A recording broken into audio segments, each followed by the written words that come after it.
Osmania university తెలంగాణకు ప్రత్యామ్నాయ పదమని, 4 కోట్ల తెలంగాణ వాసుల గలం ఉస్మానియా అని సీఎం రేవంత్ రెడ్డి అన్నారు.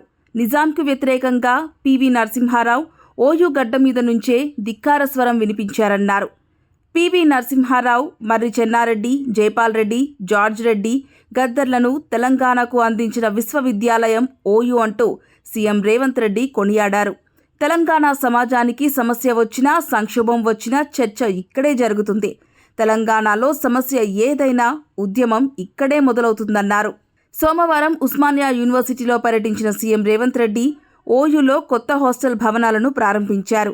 గిరిజన విద్యార్థుల కోసం మరో 2 హాస్టళ్లకు శంకుస్థాపన చేశారు. సీఎం రీసెర్చ్ ఫెలోషిప్ పథకాన్ని కూడా రేవంత్ రెడ్డి ప్రారంభించారు. అనంతరం ఠాకూర్ ఆడిటోరియంలో విద్యార్థులను ఉద్దేశించి సీఎం ప్రసంగించారు. తాను మళ్లీ డిసెంబర్లో ఉస్మానియా యూనివర్సిటీకి వస్తానని, అప్పుడు ఒక్క పోలీసును కూడా పెట్టకండి అంటూ సీఎం రేవంత్ రెడ్డి అధికారులకు సూచించారు. ఓయూ ఆర్ట్స్ కాలేజీ దగ్గరే సెక్యూరిటీ లేకుండా మీటింగ్ పెడతా, అప్పుడు విద్యార్థుల నిరసన తెలిపినా నేను ఏమీ అనను అంటూ రేవంత్ రెడ్డి పేర్కొన్నారు. విద్యార్థులు అడిగే ప్రతి ప్రశ్నకు సమాధానం చెప్పే చిత్తశుద్ధి ఉందన్నారు. ఓయూకు ఏం కావాలన్నా ఇచ్చేందుకు సిద్ధంగా ఉన్నా అంటూ రేవంత్ రెడ్డి పేర్కొన్నారు.